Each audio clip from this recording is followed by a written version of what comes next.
3 points पे निर्भर है। 3 पॉइंट्स में सबसे पहला तो यही है कि भाई SO75 अपडेटेड जमाबंदी की बात करते हैं, तो हमारे जमाबंदी अपडेटेड कहाँ है? जमाबंदी को अपडेट करने के लिए फिर क्या करना पड़ेगा? अपडेट करने के लिए एक तो सेक्शन 121 की बात की थी, सेक्शन 121 इनकॉर्पोरेट करें ताकि हमारे लैंड डिस्प्यूट्स हैं, जितने भी लैंड एक्सचेंजेस हुए हैं, टाइटल डिस्प्यूट्स वगैरह होते हैं, वो चीज हल हो जाएगा सेक्शन 121 के तहत। जिससे मैं आपको मिसाल दे के समझा सकता हूं। एक चीज हमारे अवाम में आम है, हमारे पब्लिक सवाल पूछ रहे हैं पटवारियों से जो उनकी गांव में आते हैं, पूछते हैं जनाब आप जो डिजिटाइजेशन कर रहे हैं वो मसलात हल करने के लिए या मसलात निकालने के लिए, क्या ये डिस्प्यूट रिजॉल्व करने के लिए, डिस्प्यूट क्रिएट करने के लिए? अनफॉर्चुनेटली अभी तक जहां हमें दिख रहा है डिस्प्यूट क्रिएट कर रहे हैं। कैसे? मान लीजिए हम जो खसरा नंबर ले रहे हैं 1906 का ले रहे हैं, तकरीबन 100 साल पहले का एक खसरा नंबर ले रहे हैं, वो खसरा नंबर मान लीजिए 20 कनाल का था मिस्टर एक्स के नाम पे। और अब मिस्टर एक्स से mister Y, mister Z, mister A, इन सबको गए हैं, वो 20 कनाल तकरीबन 4 लोगों में बटे हैं, 5-5 कनाल होके बटे हैं। अब रहा क्या? वही एक खसरा नंबर सबको मिलेगा, तो उससे क्या होगा? डिस्प्यूट ही होगा, डिस्प्यूट हल नहीं होगा बल्कि डिस्प्यूट क्रिएट होगा। यही चीज हो रहा है हमारे ग्राउंड में। किसी के नाम पे जमीन है मान लीजिए, अब जिसके नाम पे जमीन है वो आज जमीन एक्सचेंज कर चुके हैं किसी बंदे को, या फिर जमीन बंटवारा हो रखे हैं, एक ही खसरा नंबर तो रहा नहीं, अलग अलग पार्ट्स में बंटवारा हुआ, फ्रेगमेंटेशन हुआ है। फ्रेगमेंटेशन होने के बाद अब हम कैसे कह सकते हैं कि इसमें डिस्प्यूट हल हो रहे हैं? क्योंकि फ्रेगमेंटेशन होने के बाद हमारी जमीन एक्सचेंज हुए हैं, एक्सचेंजेस को आप इनकॉर्पोरेट तो कर नहीं रहे हो, तो इन एक्सचेंजेस को लीगली इनकॉर्पोरेट करने के लिए सेक्शन 121 को इसमें डालना, सेक्शन 121 को लाना बहुत ही इंपॉर्टेंट है।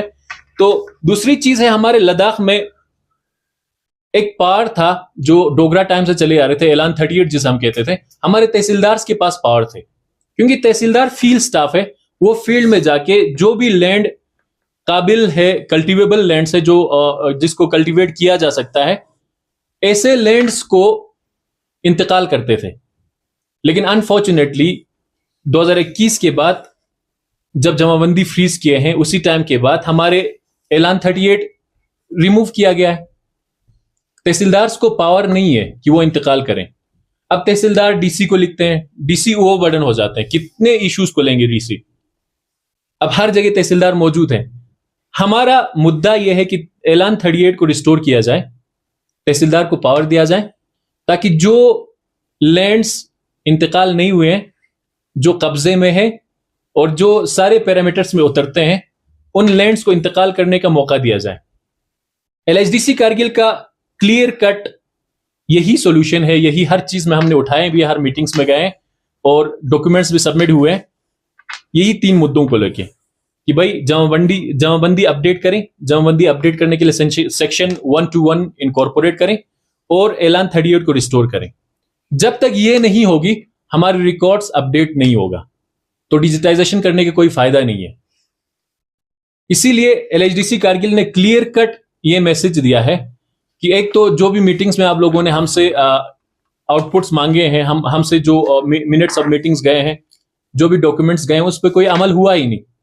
क्योंकि ग्राउंड में तो अभी दिख रहे हैं, पब्लिक हमारी काउंसिल में आके हर जगह डिस्कस कर रहे हैं, अपने मुतालिबात लेके आ रहे हैं कि भाई हमारे यहाँ डिजिटाइजेशन करके कुछ चल रहा है, पब्लिक को पता नहीं है।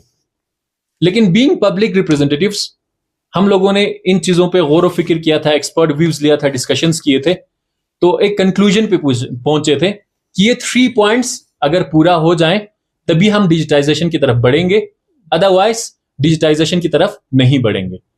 और जब तक हमें सोल्यूशन नहीं मिल जाता है, जब तक हमारे जो लेटर्स वहां पे गए हैं, जो हमारे मिनट्स ऑफ मीटिंग्स वहां पे गए, जो कमेटी रिपोर्ट्स गए, उनका जब तक रिस्पॉन्स हमें नहीं मिलता है, तब तक कारगिल में डिजिटाइजेशन नहीं करने दिया जाएगा। ये सॉलिडली पूरे LHDC कारगिल के यही व्यू है कि सबसे पहले हमारी मांग पूरी हो जाए, हमारे खदशात दूर हो जाए, उसके बाद ही डिजिटाइजेशन करें। बहुत बहुत शुक्रिया। अस्सलाम वालेकुम। For more updates, subscribe to our channel Kargil Today. Click the show links and enjoy watching the videos. Like us on Facebook and follow us on Instagram. Keep watching Kargil Today. Keep enjoying Kargil Today, the only voice of Kargil Ladakh.